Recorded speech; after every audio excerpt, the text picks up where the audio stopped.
Hello everyone, welcome to another episode of TCG Talk, back today with another video. And in today's video, I'm going to be giving you a recap of the calling Kuala Lumpur as well as the battle harden that took place there, and then also give you the results for the battle harden Houston. Just try to give you a good wrap up in case you missed some of the action. You don't want to go through all of it. Hopefully give you as much information as I can. But if you're new to the channel, welcome. Thank you so much for stopping by. Hopefully you enjoy your stay. If you're a long-standing supporter, thank you so much as always.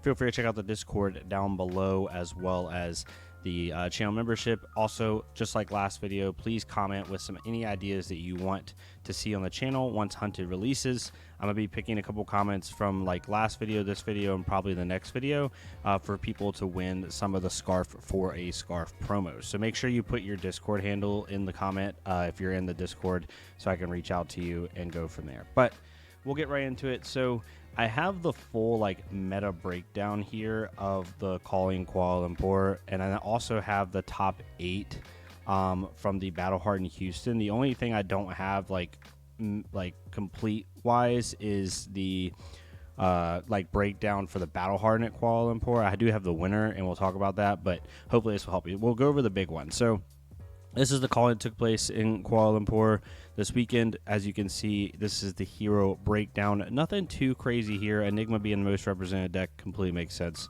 She arguably is the best deck in the format right now. It didn't quite convert this weekend, and we'll talk about that. But regardless, perceived best deck makes complete sense. Aurora also being way up there. New actually is very high. I thought New would be a little bit lower. Like I thought Zen would kind of be where New is at right now, and I thought New would kind of be where Viscera is at, like 18 to 25 range. But regardless, it's not crazy to see her in the top 3. I just didn't expect her to be that much higher than like Viscera or Zen. Then we actually had 14 Azalea, which is very good to see. Azalea has kind of fallen out of favor in the past couple months for the most part.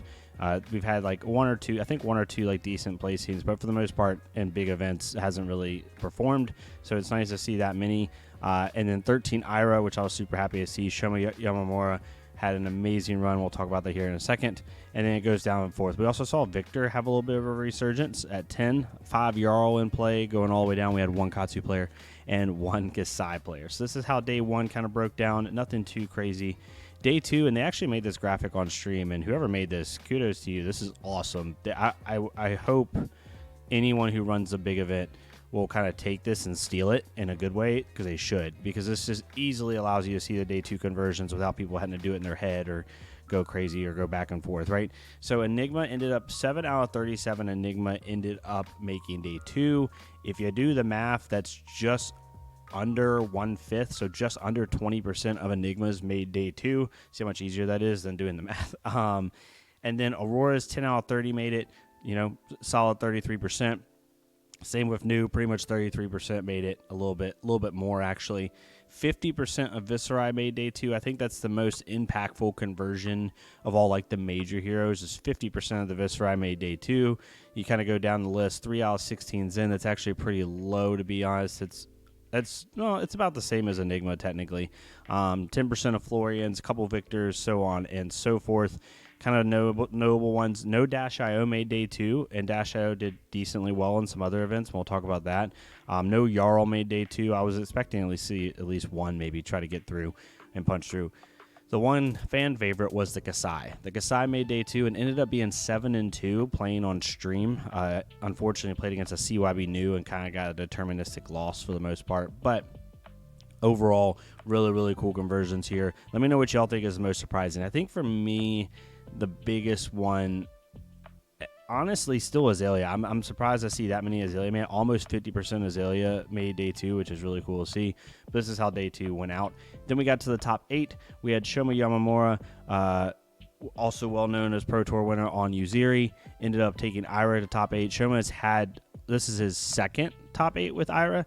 Really, really good Ira player. Running a very standard list, nothing crazy. He's definitely on the 1 power blues with Looking for a Scrap in his list. The only like super unique card I saw that you don't see in a ton of lists right now is Scar for a Scar. Running Scar for a Scar, trying to get that 0 for 5 go again off of Ira's ability when he's less life. And typically Ira in this meta can be at less life because she's trying to mid-range out some of these faster heroes like Zen and Aurora. So it completely made sense. He was running a race face, weakest link, CNC, Torrent tempo, all the usual suspects. But that was kind of the most unique thing that I saw from Shoma's list. He ended up playing against Jin Han on Aurora. So we had, 3 Aurora, 2 Zen, a new, a Viscerai, and a Ira. So 3 Part the Misfail, 3 Rosetta technically, and then we have 1 Viscerai and one Ira. And this kind of shows, like looking at it here, you have 3 Part the Misfail in this top 8. The top 8 that I'm looking at Battle Hardened Houston over here was Aurora, and we'll talk about here in a second. Ended up having 3 Part the Misfail as well. So Part the Misfail is still doing very well. 40 to 50% of top 8s is one set. And we're talking about that. But yeah, this is how it ended up shaping up. And then it ended up going to this. So Shoma ended up taking it over Jin Han. I think that was on stream, I'm pretty sure. It was a really good match. Shoma played it very well. We had Pudding end up taking it over Gordon. Pudding, well-known ninja player, is playing what I think he favorably calls a lightning ninja in Aurora. Brody Spurlock even ended up taking it over Ivan, and then Nick Butcher, well-known name as well, ended up taking it over Jason. So we had a Nick Butcher versus Brody Spurlock semifinal, which is a super star-studded semifinal. I mean, all 4 of these names are huge, right? Shoma, Pudding, Brody, and Nick. Pudding, we didn't see this on stream, but Pudding ended up taking it over Shoma. Shoma, funny enough, on the weekend was 12-2. The entire weekend, counting this loss. He had 1 loss in Swiss. Both of his losses were to Pudding Tom on Aurora, which is crazy. So I think he said on Twitter, he's like, my number 1 goal now is just to beat Pudding, which is hilarious. Then we had Nick Butcher and Brody Spurlock play against Jared. Nick ended up taking that. And so we had a Zen versus Aurora final, a Misveil versus Rosetta final. Nick Butcher ended up taking it, winning the event on Zen, and that was the first of several events that Zen would take, as we'll talk about here in a second. But yeah, overall, really going par on course. We are seeing some Visas make it, some Viscerais make it, and some Dios make it, and stuff like that. The Battle Hardened Houston, which I'll talk about here in a second, actually had some unique heroes in it. But overall, when it comes to wins, Misveil is dominating, and it's just how it is. I think my last time I looked before this week or before last weekend, Misveil had won 11 of the last 14 events. I think Viscerai won an event before these 3, and then all 3 of these events were won by Misveil heroes. So you're looking at 14 out of 18 of the last events, Battle Hardened and higher, have been won by Misveil.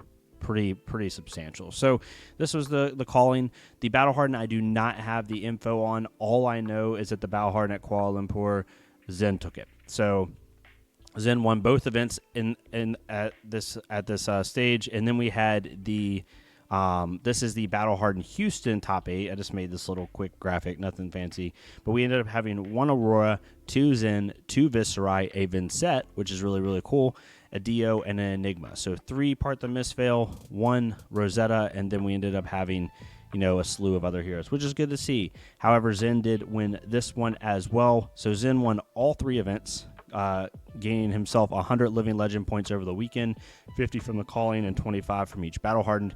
And I think now, if I did my math right, which isn't that hard because it's only 100 points, he is at 840 living legend points. So Zen's climbing up there. He's now the 2nd highest legal CC hero in the game, behind Dash, who's at 940 or something like that. So pretty common here.